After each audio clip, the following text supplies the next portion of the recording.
Bienvenue sur Radio Climat dans le Best of. Tout de suite, nous proposons d'écouter un extrait de la radio RTL2 qui date du 27 janvier 2013. Bonne écoute.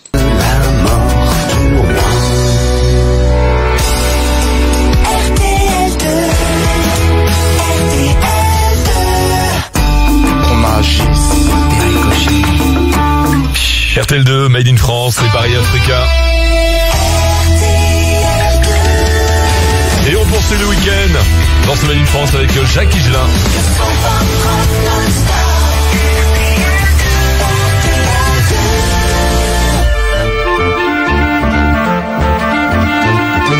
Tombé du ciel.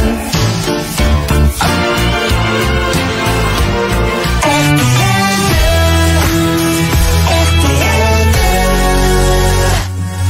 200 watts sous mon bras. RTL2 Made in France et les bébés brunes, c'est une exclue RTL2, ils étaient venus enregistrer ce titre-là dans deux studios et vous les retrouverez en live vendredi matin en direct de Morzine à l'équipe, avec toute l'équipe du Grand Morning RTL2 à l'occasion de RTL2 sur la route de Morzine et Avoria parce que la veille, Francis recevra les skips de Youth. Voici Archimède, c'est nouveauté RTL2. RTL2.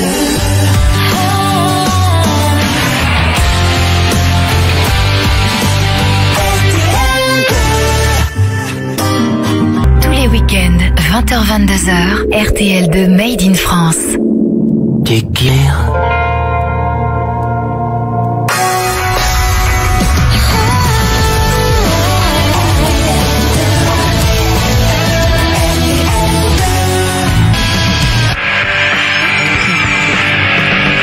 RTL2 Made in France, c'est Dolly, je ne veux pas rester sage. Made in France, première partie de votre soirée qui se suivra bien sûr par Francis Zégut et puis le live de Jean-Jacques Goldman. On a encore un petit peu de temps pour profiter du son pop rock 100% français et on le fera avec Superbus, avec Daniel Balavoine, avec Calogero et puis autre nouveauté après celle de Zazie tout à l'heure. Attention, le nouveau Axel Bauer, c'est dans un instant sur RTL2. Tous les dimanches, 22h minuit, Night Station by Zégut sur RTL2. Night Station by Zégut. Un voyage en musique, en harmonie, en ambiance. 2 heures d'émotion et de partage. Pour conclure vos dimanches différemment sur RTL2. RTL2 Night Station. Tous les dimanches, l'émission rare et gratuite. On ne sait pas pourquoi les super-héros portent toujours leur slip par-dessus leur collant. Ah mais oui, pourquoi? Eh bien on ne sait pas. Par contre, on sait pourquoi on va chez Domino's Pizza. Ah? Eh oui, pour la nouvelle sweet chèvre, du bon fromage de chèvre, des petits lardons, une pointe de miel sur la savoureuse pâte Domino. Elle est à 6,99€ seulement. Domino's Pizza, on sait pourquoi on y va. Offre sur sweet chèvre médium à emporter jusqu'au 17 mars dans les Domino's participants. Commandez-la sur dominos.fr. RTL2, le son pop rock partout en France. En 2012, RTL2 vous a offert les plus beaux concerts des plus grands groupes pop rock autour du monde.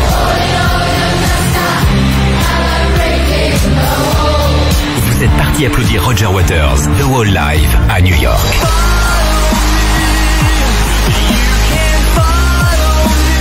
Muse à Buenos Aires. Vous êtes parti applaudir Robbie Williams à Londres. Lenny Kravitz à Las Vegas. Les Red Hot Chili Peppers à Rio de Janeiro.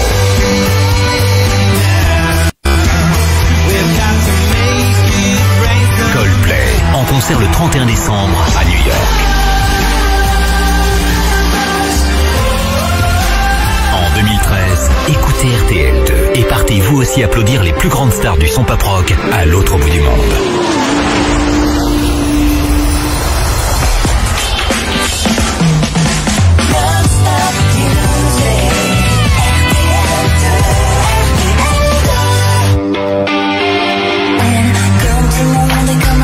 Vous venez d'écouter à l'instant un extrait de la radio RTL2 datant du 27 janvier 2013 dans le Best of. À bientôt sur Radio Climat pour un prochain Best of, bien évidemment. En fait, ce qui se passe, c'est que lui me répond en me frappant au visage. Donc en fait, j'ai 3 fractures. J'ai une fracture au niveau du nez, j'ai une fracture du plancher orbital. À l'heure d'aujourd'hui, j'ai toujours un œil plus petit, un œil plus grand à cause de ça. Ou je pense au bébé que j'ai perdu, je pense tout le temps à lui. Je pleure souvent. J'ai l'intime conviction que c'était une fille, donc je lui ai donné un prénom. Et je pense souvent à ça et je suis complètement détruite. Je pense à toute ma vie. Je me dis, mais quelle vie!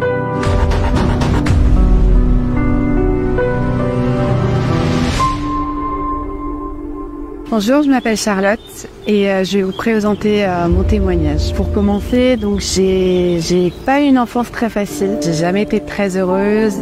J'ai grandi dans un foyer où c'était pas facile. Et en fait, j'ai nourri une colère, j'ai nourri quelque chose qui était pas très bien. Et donc dans mon adolescence, c'était pas facile. J'étais remplie de colère, j'étais remplie d'amertume. Et en fait, quand j'ai eu 13 ans, je pense que c'était dans ces eaux-là, 12 ou 13 ans, j'ai accompagné une amie pour qu'on se voit, on fasse des sorties ensemble, etc. Et en fait, on était dans un groupe d'amis et du coup, il y avait des garçons. Et une fois, il y a un garçon qui m'a dit on se rejoint dans tel appart et on se rejoint tous ensemble. Et en fait, quand je suis arrivée dans l'appart, il était beaucoup plus âgé que moi. Hein. Je crois qu'il devait avoir 25 ou 30 ans déjà. Quand je suis arrivée dans l'appartement, en fait, il n'y avait pas les autres gens, il n'y avait que lui. Et en fait, je me suis rendu compte que j'étais plus ou moins enfermée. Il avait fermé la porte et que les autres venaient pas. Et quand je demandais où sont les autres, ils me répondaient pas en fait. Et donc, je me souviens pas de tout parce que je pense que quand on vit un moment comme ça avec les années, c'est comme si le cerveau, en fait, il fait reset, il oublie tout. Mais il y a des choses qui reviennent de temps en temps. Et de ce que je me souviens, en gros, c'est qu'il m'a emmenée dans une pièce. C'était une chambre d'enfant. Et il m'a violée, en fait. Et je me souviens même pas de l'acte en lui-même. Je me souviens juste que mon corps est parti. Enfin, que mon esprit est parti, mais que mon corps est resté. Et du coup, je sais pas si ça s'est passé plusieurs fois. Je me souviens pas de tous les détails. Mais en gros, à un moment, je suis redescendue, en fait, dans le salon. Et je sais pas par quel miracle, mais il y a la porte qui s'est ouverte, il y a quelqu'un qui est venu et du coup je suis partie. En fait, je me suis enfuie quand la porte s'est ouverte. Je crois qu'il voulait lui donner une boisson, je sais pas quoi. Et je suis partie, j'ai couru, je suis partie. Et là, j'ai senti que il s'est passé vraiment un truc et que déjà que j'étais pas bien, que j'étais une personne en colère, que j'avais vécu des choses dures dans mon enfance. Là j'étais brisée. Là, j'étais vide en fait, complètement vide. Et donc, je comprends qu'il s'est passé quand même un truc assez important, mais je me dis, c'est moi, en fait, j'aurais pas dû me trouver à ce moment-là. Et en fait, je mets les choses sur moi. Et donc, je continue ma vie, et donc ça se passe pas très bien, toujours en adolescence et tout, et je décide de partir de chez mes parents. Je crois que j'ai 15 ans. Je suis apprentie, je suis coiffeuse, donc en fait, je gagne 300 € par mois. Et je réussis à trouver un appartement, et avec ces 300 €, je me nourris. Et à l'époque, il y avait la CAF, etc. Donc, ça me payait mon appart. Et donc, je vis ma vie comme ça et je fais des rencontres. Et en fait, je me retrouve propulsée dans un monde, dans le haut monde, on va dire, c'est-à-dire l'argent, la drogue. Je vois plein de choses, en fait. Et à ce moment-là, je suis avec des gens avec qui, en fait, j'ai le pouvoir. J'ai le pouvoir, je suis protégée. Je vis des choses incroyables. Je voyage. Je vis une belle vie en gros. Mais c'est que de façade. Parce que la vérité, elle arrive vite. C'est que je me retrouve voyant des gens se faire poignarder. Donc je vois des choses, même moi je reçois un coup de couteau. C'est dangereux en fait. Mais moi j'aime ça. Parce que je suis brisée, parce que j'ai connu des choses. En fait, je suis plus moi-même. Tout ce que je veux, c'est plus penser à moi et vivre cette vie. Et ça me va très bien. Dans un monde où on voit le vice, on voit les gens sont. Voilà, c'est tout dans la malice, dans le vice. Et voilà. Et en fait, à un moment donné, je me dis, mais ma vie, c'est vraiment nul, quoi. J'ai vécu toutes ces années où j'ai souffert. Là, je suis pas dans une bonne situation. Et en fait, il y a un soir où je me dis, en fait, la vie, elle sert à rien. Et pourquoi pas en fait en finir, parce que c'est quoi cette vie où il y a que des malheurs, il y a que des mauvaises choses. Du coup, le soir, je suis chez moi et je prends de l'alcool avec des médicaments. Et j'ai vraiment envie de mourir. Je repense à mon enfance, je repense à ce que j'ai vécu. Je repense à toute cette violence que j'ai vue. Et du coup, je m'en vais, en fait.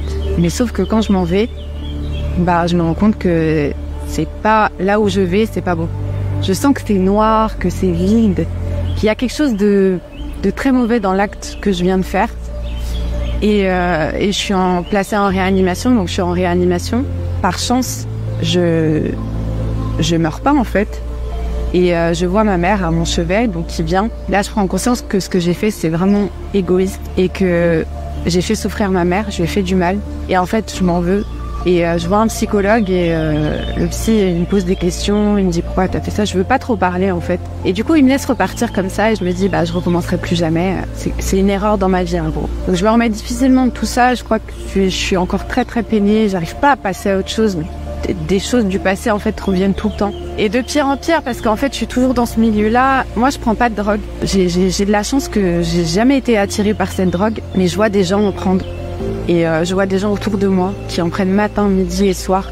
Et je me rappelle porter des gens sur mon dos à 8h du matin pour les ramener chez eux.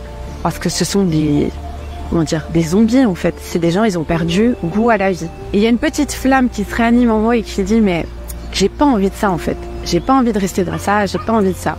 Donc je décide d'arrêter tout ça en fait. Je décide de rompre tout lien avec ces personnes et de partir. De vraiment quitter.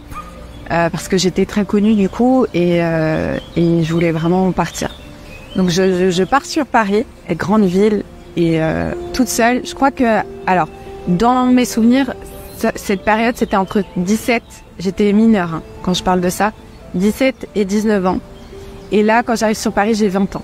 Donc je suis jeune en fait, je connais rien à la vie mais je me débrouille. Du coup, je suis dans un foyer de jeunes travailleurs et je fais un métier, je travaille en tant qu'esthéticienne, je gagne le SMIC, je gagne pas très bien ma vie. Du coup, je suis dans ce foyer, je suis pas très heureuse dans ma vie, elle est pas géniale. Et le pire, c'est que je suis dans un foyer où les hommes, en fait, ils cherchent trop à vouloir me séduire, être avec moi. Enfin, il y a un moment donné où je me sens limite harcelée. Et en fait, j'ai un moment où il y a un homme justement qui vient vers moi, qui un peu me persécute et en fait je réponds en me défendant avec la parole.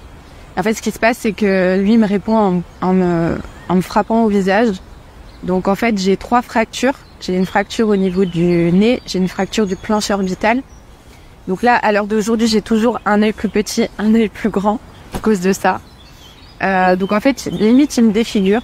Donc j'ai la moitié du visage qui est paralysée pendant, on va dire, plus d'1 mois. Je sens plus la moitié de mon visage. Et donc cet homme-là est arrêté par chance par la police. Mais ce qui se passe, c'est que quand j'arrive à la police et que j'explique ce qui s'est passé, et donc j'ai un gros cocard. J'ai un cocard énorme, j'ai des photos, etc. La police le relâche au bout de 24 heures. Donc j'ai pas compris, mais voilà. Ça j'ai trouvé ça très injuste. Et donc je vis toujours dans ce foyer, mais c'est vrai que je me sens mal, je vois toujours la personne parce elle a pas été exclue du foyer.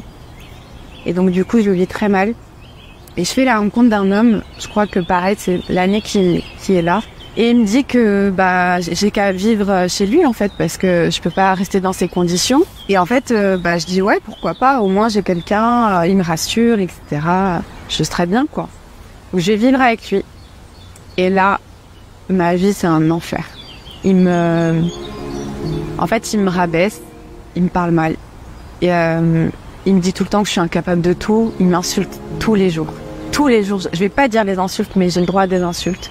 Tous les jours. Il me fait comprendre en gros que je suis pas capable de quoi que ce soit, Enfin, il me rabaisse beaucoup, quoi. Et du coup, je suis pas très heureuse dans ma vie. Et par contre, je continue à travailler, je continue à être une bosseuse, je lâche rien dans ma vie. Et il y a un jour où, je sais pas, il me prend la tête pour... En fait, je dormais et il réussit à m'insulter quand je dors. Carrément.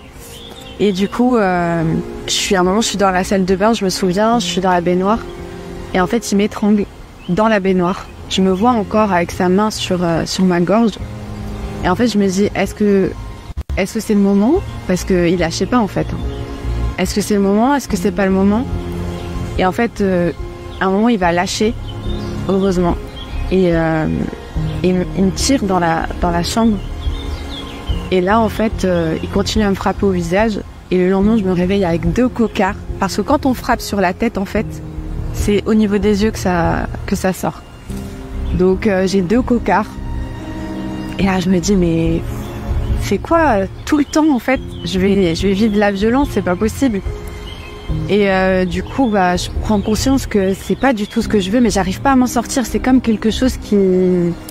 En fait, sa façon d'être avec moi, me fait toujours rester. C'est comme une drogue, c'est comme une addiction, en fait. C'est comme quelque chose que j'arrive pas à me détacher.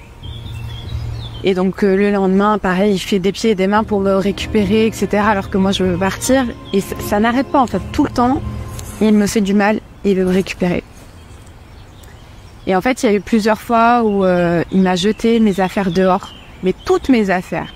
Il prenait les piles de linge et il les jetait devant mes voisins. Devant tout le monde. En fait, il jetait toutes mes affaires dehors. Je me retrouvais dehors avec mes affaires. Et j'avais une petite voiture, une toute petite voiture. Et je mettais toutes mes affaires. Je chargeais toutes mes affaires à chaque fois. Et un coup, j'allais chez ma cousine. Un coup, j'allais chez ma mère. Un coup, j'allais... Mais ça durait trop. Et en fait, ça se reproduisait à chaque fois. Et il y a un jour où j'étais dans ma voiture et franchement, j'en pouvais plus. Je disais, mais c'est pas possible. Quand est-ce que je vais me sortir de ça? Et j'ai une petite voix à l'intérieur qui me dit, arrête ça, et cherche un appartement. Et moi, je réponds en fait un peu à cette voix et je me dis, mais comment j'ai pas beaucoup d'argent, sur Paris, c'est dur de trouver un appartement en fait. J'ai pas de garantie, etc. Et en fait, il y a une voix qui me dit, mais non, je t'ai pas dit qu'en fait tu serais locataire.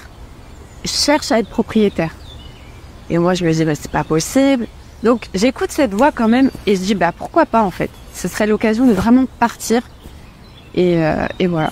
Et je me recherche donc à être propriétaire, je vois avec ma banque.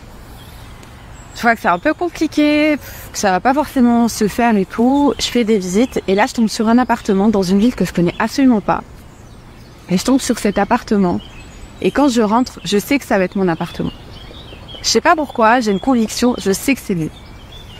Et du coup, je fais les démarches. Malheureusement avec ma banque c'est compliqué. Je fais appel à un courtier, j'essaie de trouver de l'argent à gauche, à droite. Et en fait, comme de par magie, alors que je gagne pas beaucoup, en 3 semaines, je suis propriétaire. En 3 semaines, je suis propriétaire de cet appartement. Donc j'avais mes affaires qui étaient dans ma voiture. J'étais chez ma cousine en attendant. Et je passe de limite à dormir dans ma voiture à propriétaire. Donc là, franchement, c'était vraiment quelque chose d'important dans ma vie. J'en prenais pas encore conscience. Du coup, je vais récupérer mes affaires chez mon ex. Et il me dit, tu vas où? Tu vas rien trouver, tu fais n'importe quoi. Pareil, il me rabaisse. Et là, je le regarde, je lui dis, je suis propriétaire. En 3 semaines, je suis devenue propriétaire. J'ai pris mes affaires. Ça a duré 5 ans. Donc, je l'ai rencontré, j'avais 20 ans. À 25 ans, je suis sortie de ça. Mais 5 ans où j'ai souffert. Où j'étais en dépression, où il m'a fait du mal. C'était une relation très, très toxique. Et du coup, je réussis à partir. Donc, je deviens propriétaire.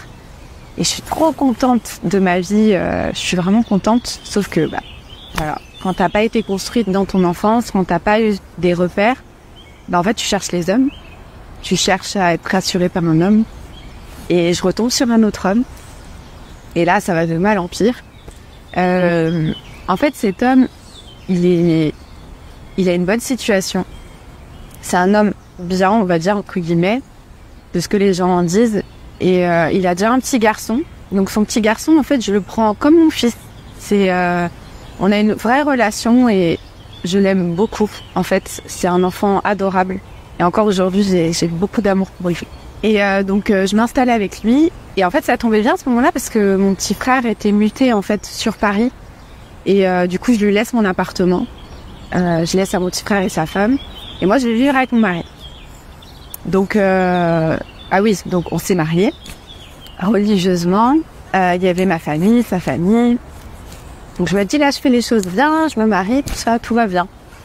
Et en fait, au bout d'un mois, je tombe enceinte de lui. Donc voilà, quand j'apprends la nouvelle, je suis pas très contente parce que je me dis, c'était pas prévu, c'était pas ce que je voulais, je le connais pas encore assez bien.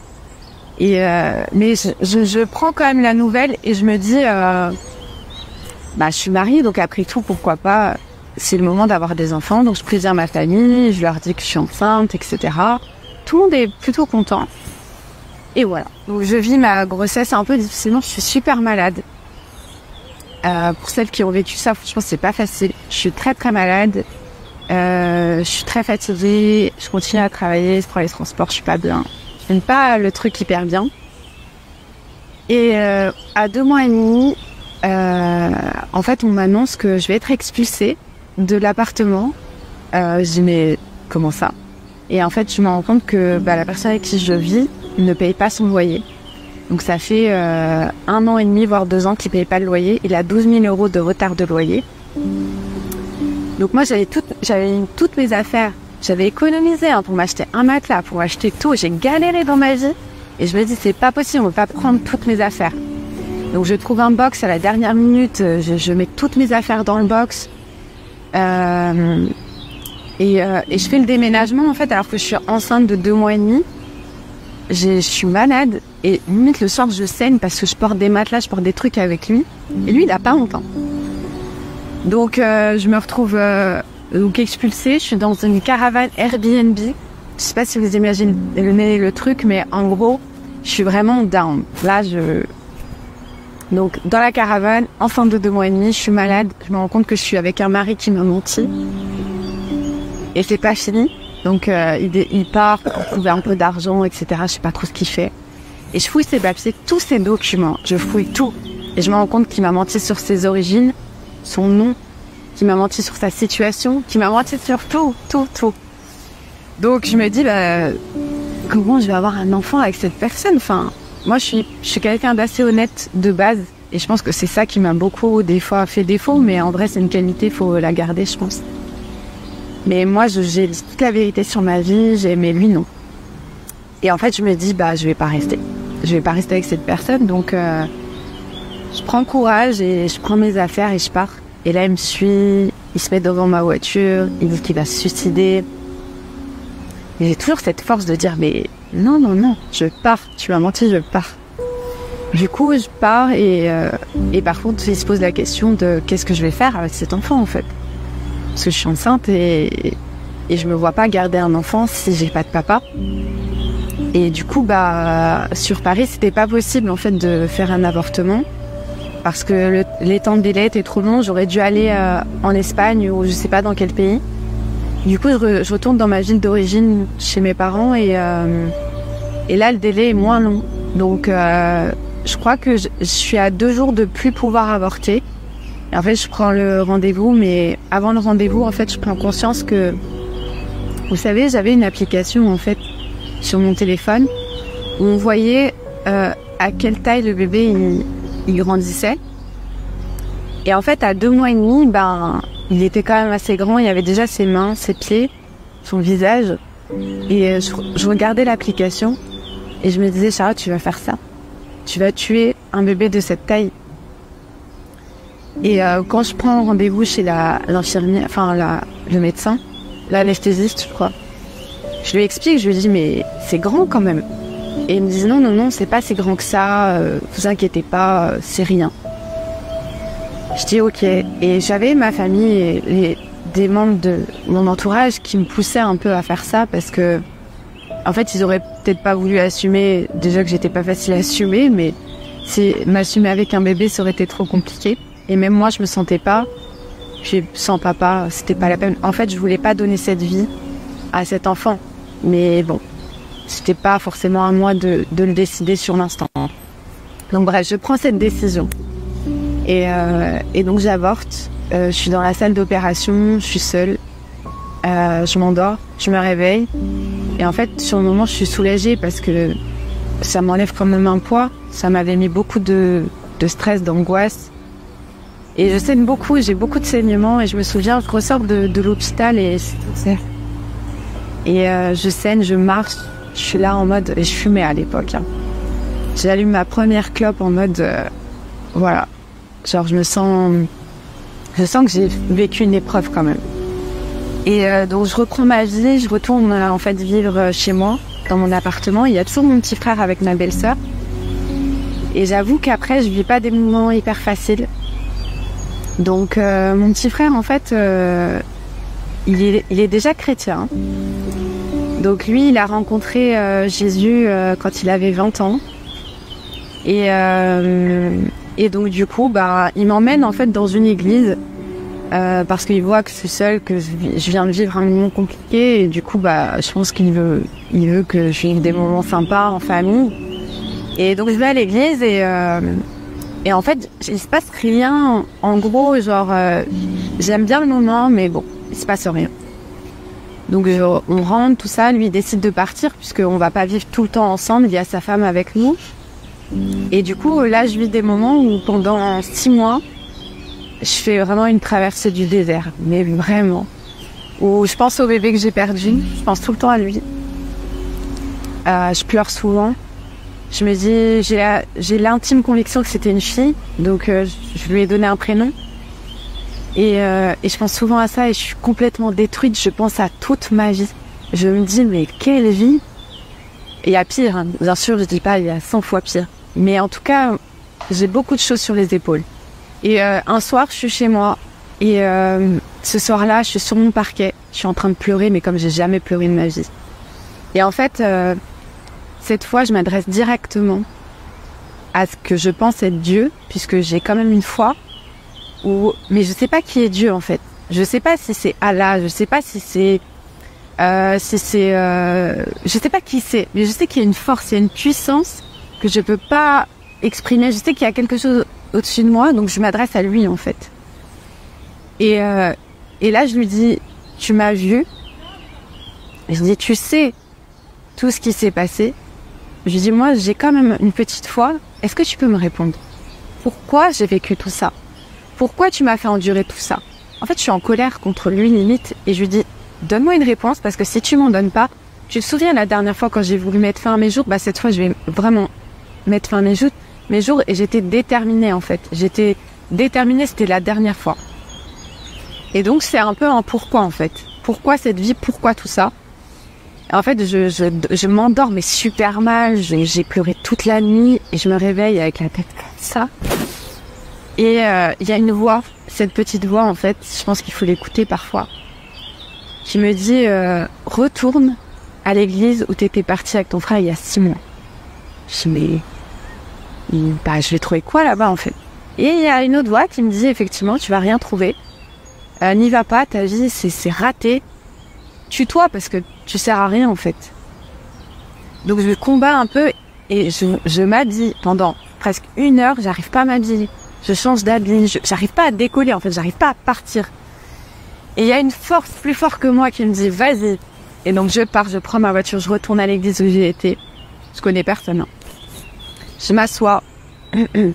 Et en fait, le prêche, c'est sur la crucifixion de Jésus. Comment il est mort à la croix. Et en fait, le pasteur, il explique un petit peu que, en fait, il a déjà été mis sur un chemin où on l'a insulté, on l'a rabaissé, on l'a maltraité. On lui a fait toutes sortes de choses, on lui a craché dessus. Déjà là, j'ai une émotion qui monte en moi parce que j'ai l'impression qu'il est juste et qu'il vit des choses injustes et ça me reflète à moi un peu. Je me rends compte que c'est injuste et que injuste en tant que tel, c'est une personne juste et qui vit un truc d'hyper injuste. Comme moi, en fait, je me dis mais ta vie, elle était injuste. Pourquoi t'as vécu tout ça? Tu méritais pas ça. Et en fait, ça va jusqu'à quand il prend les clous dans les mains, dans les pieds. Et là, en fait, je me rends compte qu'il vit une souffrance tellement immense. Et je pleure. En fait, je pleure, mais je pleure des larmes, mais de compassion pour lui. Je me dis, mais comment on a pu lui faire ça? Comment il a pu prendre tout ça? Comment il a souffert? Et là, en fait, il y a quelque chose qui rentre en moi. Je ne saurais pas vous expliquer. C'est quelque chose que je n'ai jamais connu dans le monde. C'est un amour qui tombe sur moi, dans mon cœur, qui me réchauffe, Et en fait, je me sens aimée, je fais la rencontre, en fait. C'est comme si je fais la rencontre de Jésus il y a 2000 ans. Je suis à la croix, je suis à Golgotha en fait, je suis devant lui, je suis à la croix devant lui. Et il me dit, ma fille, c'est pour toi que j'ai fait ça. Je me suis chargée de tes souffrances, toi qui souffrais. Je me suis chargée de tout ça. Et je suis venue te sauver. Je suis venue te sauver parce que j'ai vu ton cœur brisé. J'ai vu ce que tu as vécu. Et en fait, la veille, quand j'ai posé la question pourquoi, il m'a répondu que c'était lui en fait. Mais pourquoi ? C'est grâce à lui que j'ai été sauvée. Et j'ai compris en fait que d'avoir vécu ça, c'était une bénédiction parce que j'ai rencontré Jésus en fait. J'ai rencontré l'amour de ma vie. J'ai rencontré celui qui a pensé toutes mes blessures. Et quand on dit que l'Éternel est proche de ceux qui ont le cœur brisé, j'avais le cœur brisé, vraiment. Et j'avais plus d'espoir en rien. Et en fait, à la croix, il a pris pour toutes mes souffrances, pour tout ce que j'ai vécu. Et là, franchement, j'ai reçu un truc immense. C'était une lueur d'espoir dans tout ce que j'ai vécu. Et donc après, il se passe un moment où du coup, je suis un peu restaurée. Je me rends compte que je suis colérique. Je me rends compte que j'ai beaucoup de ressentiments en moi. Et en fait, il travaille tout ça en moi. Et je décide de me baptiser. Donc je prends le baptême 5 mois après. Et je reçois le Saint-Esprit. Quelque chose que je pensais qui était écrit dans les livres, quelque chose qui n'existait pas. Je reçois vraiment le Saint-Esprit. Et là, il y a quelque chose qui vit en moi. Et qui me restaure, qui me donne de la joie. Et en fait, pendant tout ce temps, je crois que ça fait 2 ans que j'ai rencontré Jésus. Et en fait, il m'a restaurée. Je n'ai plus de colère, j'ai plus de ressentiment. Ça a été dur, hein. Tout ce que j'ai vécu dans ma vie avant, c'est passé. Et j'ai une nouvelle vie avec lui.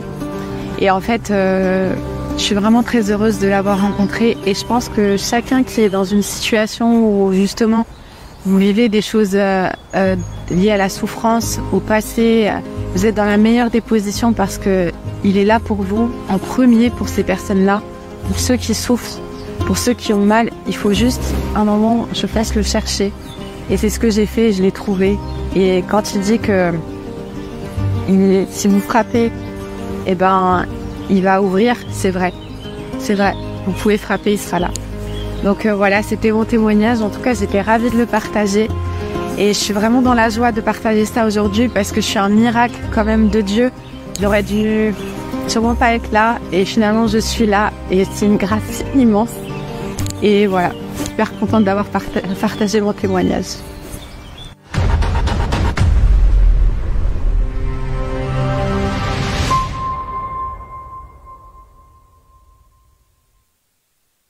Et bonsoir à toutes et à tous, c'est Jessie en direct sur Radio Climat, en simultané sur Facebook en ce mercredi soir, le mercredi 17 avril 2024.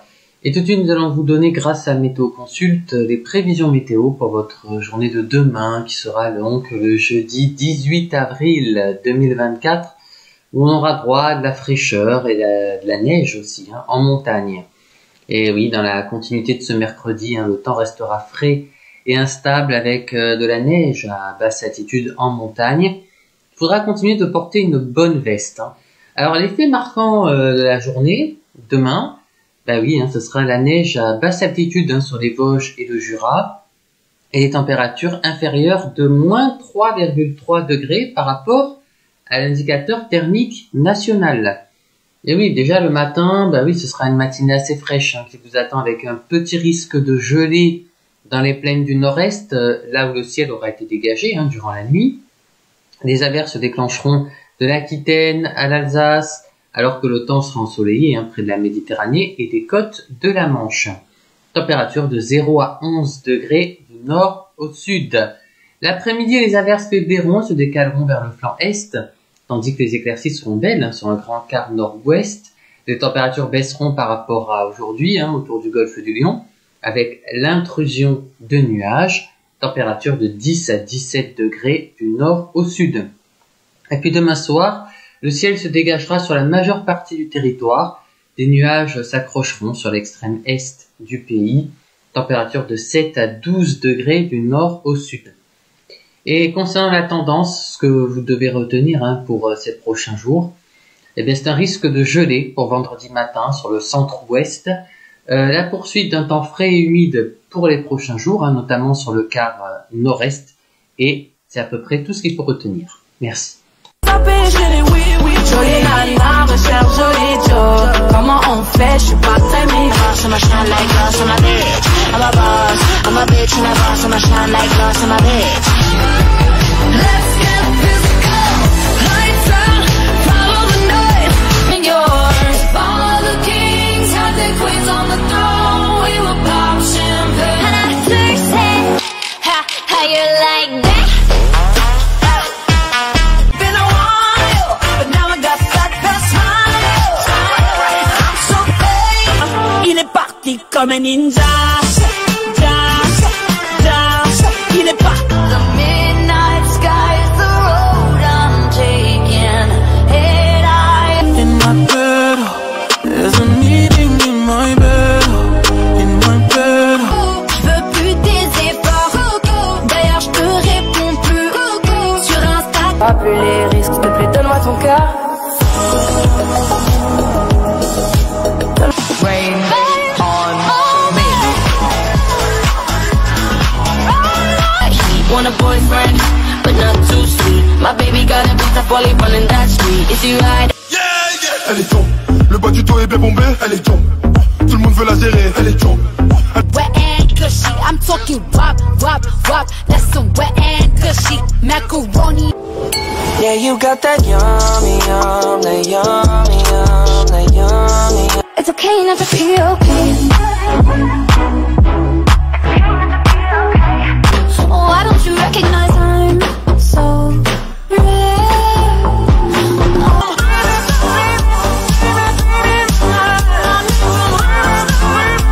Beast en bad buzz, bad buzz, bad buzz. Ne fais pas la beast en bad buzz. Mais je enlève une bouffée d'air, tu traites comme s'il n'y avait que toi. Fais le vide, ne les écoute pas. Salió tanta mala y tanta locura. Me gusta eso que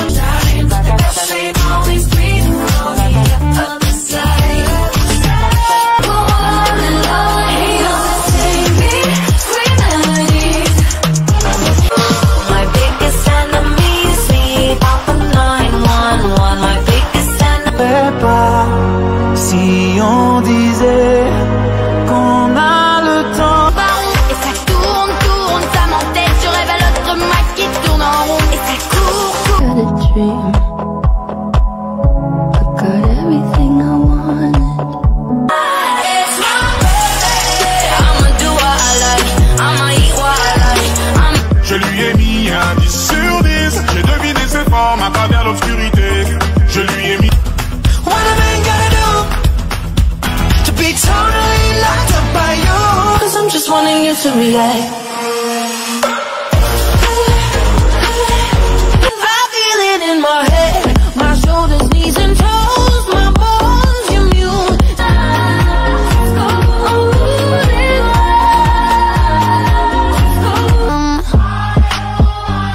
He's only here for one thing, but My diamonds stay with you. Material never fooled me.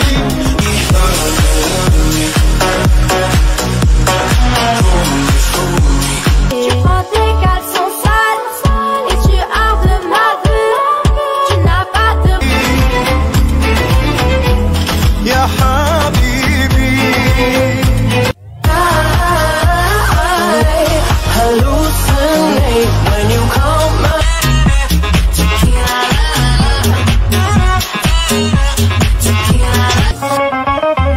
On est tous nés pour faire la fête, comme si on avait jamais.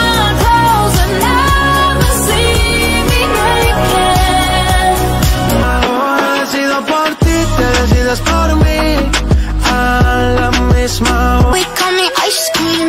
Catch me in the fridge right where the ice be. It looks so good. Mamma mia,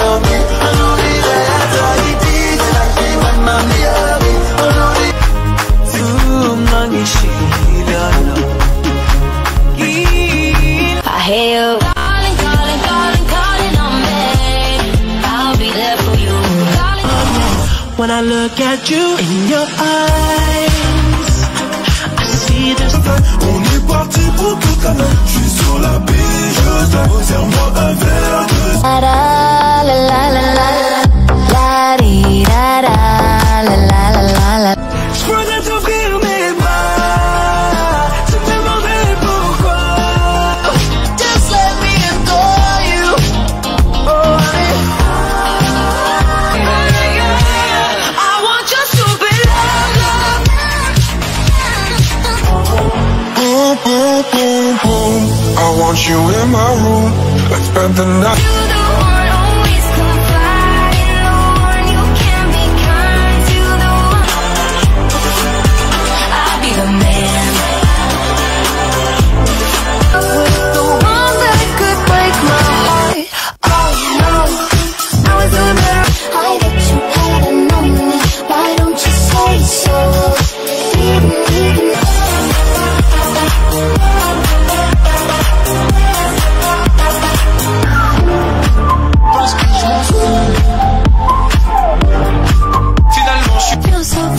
Feel so good to dance again. With my emotions in. Viens, viens, danse avec moi. Viens, viens, sans arrêt.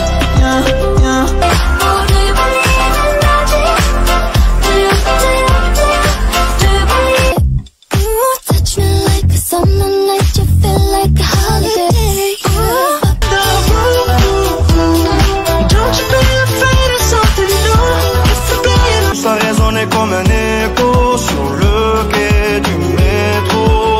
Décidément, watermelon sugar high, watermelon sugar high, watermelon. Te quiero, baby. Esta noche pa' mí. En bande organisée, personne peut nous canaliser. Dans la zone, ça fume la fusée. Pisté par les banalités.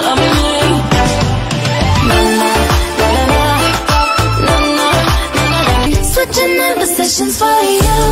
Getting in the kitchen and I'm in a better room. Throw it all together. Let's go. Let's go. I'm blinded by the lights. No, I can't sleep. It's not so bad. It's not so bad. Garde le cœur holiday. Et si la vie te rend fou, même sans le soleil.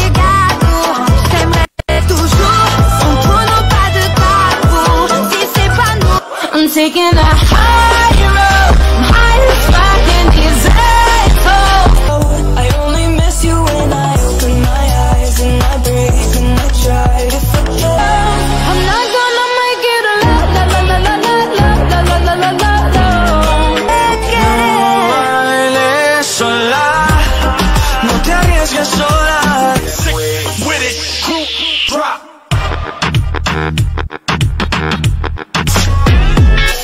Of the pictures that you like, baby, I'm jealous.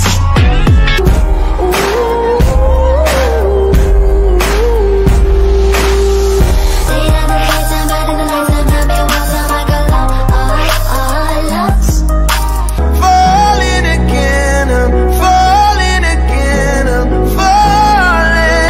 Stand up with your face to the sky, my love. Together, we can take it higher.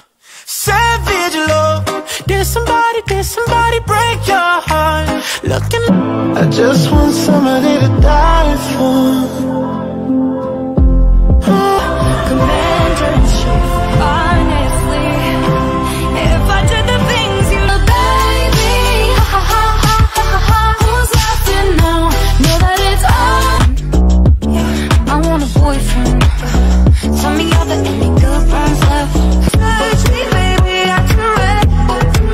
I've got a fever, so get. I wonder what it's like to be loved. Why you always in the mood? Fuck around like I'm brand new. I ain't tryna tell you what to do, but try to.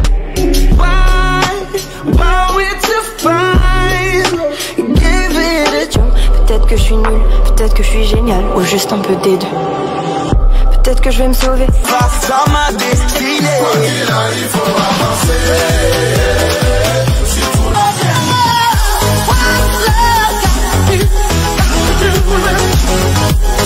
Just let me take you dancing. Like that, that, that, that, that, that, that. Oh my God, what's happening? What have you done? Contrôle-moi, doudou. Des mimi. Mami, tu veux tester un distance boy en signe de respect. J'allais tout à la...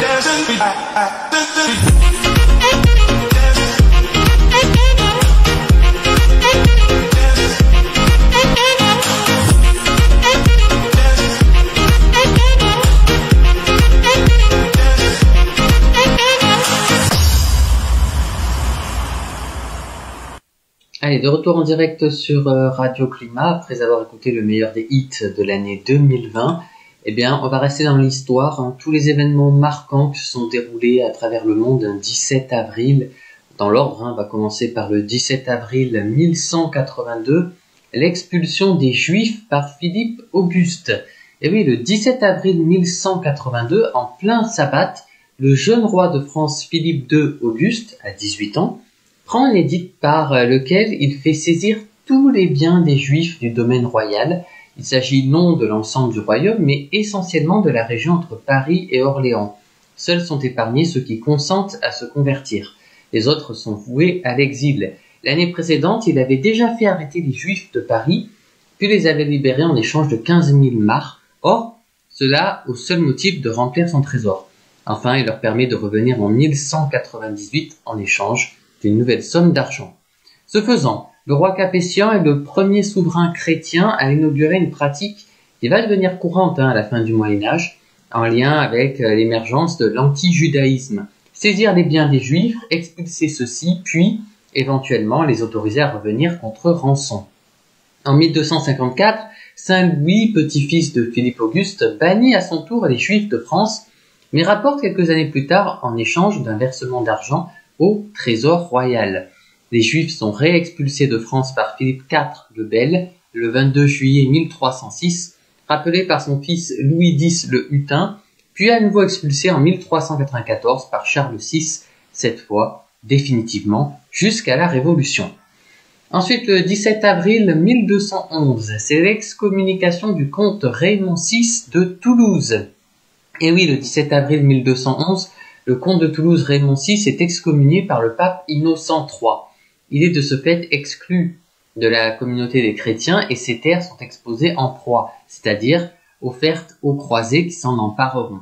3 ans après le début de la croisade contre les Albigeois, Raymond VI expie ainsi ses louvoiements et le lâchage de son voisin Roger Trencavel, comte de Carcassonne. Ensuite, le 17 avril 1492, les capitulations de Santa Fe. Et oui, le 17 avril 1492, les rois catholiques d'Espagne se laissent convaincre par les arguments de Christophe Colomb et acceptent de financer son projet de traverser l'océan Atlantique. Ensuite, le 17 avril 1521, Luther devant la diète de Worms. Et oui, le 17 avril 1521, Martin Luther se rend devant la diète de Worms pour se justifier de ses accusations portées contre la hiérarchie catholique. Mis au ban de l'Empire, il se cache chez son protecteur, l'électeur Frédéric de Saxe, dit le Sage. Ensuite, le 17 avril 1797, les Pâques véronaises. Et oui, victorieux des Autrichiens, le général Bonaparte veut qu'ils reconnaissent l'annexion par la France de la rive gauche du Rhin et surtout de la Belgique, naguère en leur possession. Mais il faut pour cela leur offrir une contrepartie. Pourquoi pas la République de Venise, un État oligarchique encore opulent mais sur le déclin? Le problème est que Venise s'est jusque-là prudemment tenue à l'écart des coalitions contre la France et rien ne saurait justifier sa disparition en tant qu'État souverain. Qu'à cela ne tienne, le général Andrieux, un agent secret au service de Bonaparte, produit un faux appel du Grand Conseil de Venise à l'adresse des habitants de Vérone pour qu'ils se soulèvent contre la garnison française établie dans la ville. Le soulèvement ne se produit que trop bien le 17 avril 1797, où le 27 Germinal en 5 et 400 soldats français qui étaient soignés dans l'hôpital local sont massacrés par la populace. Un peu plus tard, un navire de guerre français côtoie par provocation la cité de Venise. Il se fait bombarder, son capitaine est tué. C'en est assez pour que Bonaparte adresse un ultimatum à la Sérénissime République et occupe son territoire. Il peut dès lors la livrer sur un plateau à ses interlocuteurs autrichiens et signer avec eux le traité de Campo Formio. Ainsi prend fin brutalement l'histoire plus que millénaire d'une république marchande sans équivalent dans le monde. Le massacre de Vérone sera qualifié par les propagandistes français de Pâques véronèse en référence aux vêpres siciliennes de 1282.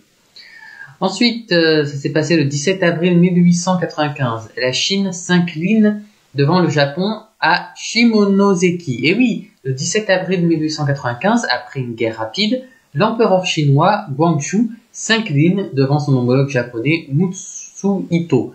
Par le traité de Shimonoseki, la Chine cède au Japon la Mandchourie du Sud et l'île de Taïwan, Formose. Le traité sème la consternation parmi les élites chinoises. Il révèle le profond retard du pays du milieu, en mandarin Zhongguo, nom que donnent les Chinois à leur pays. Ensuite, le 17 avril 1961, c'est le débarquement dans la baie des Cochons. Et oui, le 17 avril 1961, une poignée d'opposants à Fidel Castro débarque dans la baie des Cochons, à l'ouest de l'île de Cuba. Armés par la CIA, les services secrets américains, ils se donnent pour objectif de renverser le régime castriste quelques mois après que celui-ci se soit rangé dans le camp soviétique. Mais les partisans de Castro, qui ont été informés du débarquement, accueillent ceci avec des armes lourdes. La tentative échoue piteusement et les assaillants se font tuer sur la plage sous la clarté de la pleine lune. C'est un immense succès pour Fidel Castro, qui se présente devant le tiers-monde comme le meilleur opposant à l'impérialisme américain. Le président Kennedy, entré en fonction 4 mois plus tôt, s'en veut d'avoir été mal conseillé par les militaires et la CIA. Mais, contre toute attente, il fait publiquement amende honorable et assume à la radio la pleine responsabilité de l'échec. Les Américains lui en manifestent de la reconnaissance. Ensuite, le 17 avril 1971, c'est l'indépendance du Bangladesh. Et oui, le 17 avril 1971, le Bangladesh, pays du Bengale en bengali, proclame son indépendance et se sépare de la partie occidentale du Pakistan, dont il est séparé par 2000 km. Le Bangladesh, très pauvre, occupe le delta du Brahmaputra et du Gange, 144 000 km², très fertile mais perpétuellement sous la menace des crues fluviales et des cyclones, également menacé aujourd'hui par la montée du niveau des océans du fait du réchauffement climatique. Le pays compte 165 millions d'habitants, en tout cas c'est en 2017, ce qui correspond à une densité exceptionnelle de 1100 habitants par kilomètre carré, un record mondial absolu pour un État de cette importance. Et puis, ça s'est passé le 17 avril 1975, les Khmers rouges vident Phnom Penh de ses habitants. Et oui, le 17 avril 1975, Phnom Penh, capitale du Cambodge, est envahie par de longues cohortes d'adolescents. Il s'agit de l'armée des communistes cambodgiens, surnommée quelques années plus tôt Khmers rouges par le roi Norodom Sihanouk. Ils ont vaincu les partisans pro-américains du général Lon Nol au terme d'une guerre civile de 5 ans. Le soir même, l'ANCAR, donc l'organisation, le parti communiste du Kampuchea, le nouveau nom du pays, décide de vider la ville de tous ses habitants. C'est le début d'une orgie de massacre qui va se solder par la mort violente d'1 500 000 à 2 200 000 personnes en 44 mois, jusqu'à la chute du régime le 7 janvier 1979. En d'autres termes, 20 à 30% des 7 500 000 Cambodgiens, donc en 1975, auront été victimes de la folie meurtrière des Khmers rouges. Il faudra attendre 1997 pour que l'ONU y voie officiellement des actes de génocide. Le secrétaire général du parti, Pol Pot, de son vrai nom Salo Tsar, mourra l'année suivante avant d'avoir été jugé. Douche, directeur de la sinistre prison de Tuol Sleng, a été jugé en 2010 et condamné à 30 ans de prison. Khieu Samphan, chef de l'État, attend d'être jugé en 2011. Mais pour finir, c'est sa fête aujourd'hui. Et oui, c'est la fête à Anissé, bien sûr. D'origine syrienne, Anissé figure comme le 11e pape de l'Église catholique, de 155 à 166. Et tout de suite, on va rester dans l'histoire. Donc ça s'est passé pile poil il y a 36 ans. C'était donc le 17 avril 1988. Vous avez écouté un court extrait de Canal+. C'était lors du bulletin météo, tout simplement. Bonne écoute.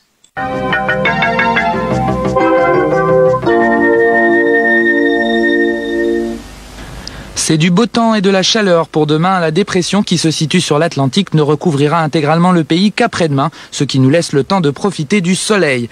Pour demain matin, le soleil apparaîtra petit à petit, malgré les brouillards matinaux. Seul l'ouest du pays, de la Bretagne aux côtes de la Manche, connaîtra le mauvais temps. Dans l'après-midi, le ciel se dégagera complètement sur presque tout le pays, à l'exception des côtes de l'Atlantique et du Nord, où il pleuvra et des orages éclateront même sur le sud-ouest. Les températures en hausse de 16 degrés à Cherbourg jusqu'à 24 degrés à Toulouse. UAP, plus de 30 000 personnes à votre service. Le numéro 1 oblige.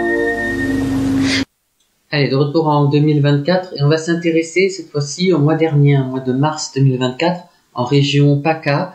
On va vous donner le résumé climatologique mensuel régional, de la région Provence-Alpes-Côte d'Azur élaboré par Météo France. Un mois de mars 2024 extrêmement pluvieux. Et oui, le mois de mars 2024 est une nouvelle fois, alors plus chaud que la normale, avec une anomalie positive de plus 1,26 degrés. Sinon moyenne sur la région PACA, il s'agit du 24e mois consécutif dans ce cas. Incroyable. Alors, bien qu'assez doux, il ne constitue pas un mois record, encore heureux, se classant à la 8e position sur les 30 derniers mois de mars. Alors, ce mois constitue un mois record, par contre, en termes de précipitations. Il est le mois de mars le plus pluvieux, au moins depuis 1959. En moyenne, donc sur la région PACA, le cumul mensuel est de l'ordre de 230 mm, bien loin de la normale qui est de l'ordre de 57 mm. Avec des cumuls souvent compris entre 150 et 300 mm et localement supérieurs à 400 mm dans l'arrière-pays niçois. Alors ce mois plutôt maussade se traduit par un ensoleillement assez faible, avec 200 à 220 heures sur le littoral, et 160 à 180 heures dans les Alpes. On se situe de manière générale entre 80 et 90% de la normale et entre 70 et 80% sur les Alpes. Alors le fait marquant, ça a été donc de fortes pluies et une humidité des sols, enfin excédentaire. Et oui, ce mois de mars 2024 est marqué par une succession d'épisodes méditerranéens, 4 au total, apportant de forts cumuls de pluie sur l'ensemble de la région PACA, les 2 et 3 mars, les 9 et 10 mars, les 25 et 26 mars et les 30 et 31 mars 2024. Au total, les cumuls mensuels sont de l'ordre de 150 à 300 mm de manière générale, et localement plus de 400 voire 500 mm dans l'arrière-pays niçois, du pays grassois jusqu'à la Roya. Ces fortes pluies sont bénéfiques concernant l'état de sécheresse des sols. En fort déficit depuis des mois, ils avaient retrouvé un niveau convenable au cours du mois de février. Mais à la fin du mois de mars, l'humidité des sols se situait à un niveau bien au-dessus de la normale sur une grande partie de la région PACA, avec des indices quasiment à leur maximum. Donc c'est dingue, on passe de rien à tout. Alors, seule la vallée du Rhône garde des taux d'humidité plus faibles, mais toutefois corrects, et toujours en léger déficit sur la Camargue. Concernant les températures, mars 2024 est un mois plus chaud que la normale, avec une anomalie de température moyenne de plus 1,26 degrés agrégée sur la région PACA. À l'échelle des départements, les Alpes-Maritimes sont un peu moins concernées, l'anomalie n'est que de plus 0,69 degrés, alors que les autres départements présentent des anomalies entre plus 1,2 et plus 1,5. Plus 0,5 degrés Celsius. Si l'on regarde les températures maximales journalières à l'échelle de la région PACA, on observe une première décade, donc du 1er au 11 mars, plutôt en dessous de la normale, une seconde décade, donc du 12 au 23 mars, bien au-dessus, puis une fin de mois, du 24 au 31 mars, à nouveau en dessous de la normale. Sur l'ensemble du mois, l'anomalie est de plus 0,57 degrés pour les températures maximales.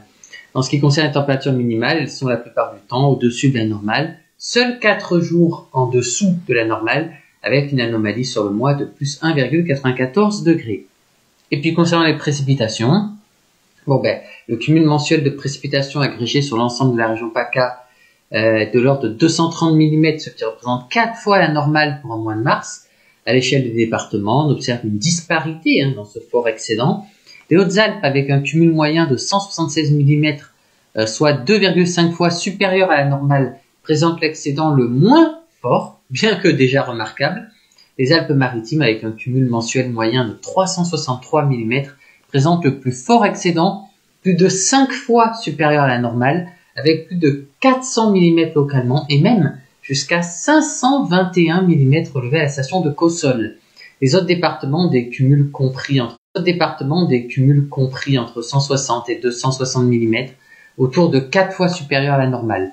Ces fortes pluies se sont cumulées en 4 épisodes méditerranéens successifs, 2 dans la première décade et 2 en fin de mois, comme on peut le voir sur les graphiques de la station de Nice, au département 06, où ce que je peux vous décrire, c'est que en analysant ces graphiques, c'est qu'il est tombé en tout 241 mm, soit le second plus fort cumul depuis le début des relevés en 1943, à quasi-égalité avec le record de 2013.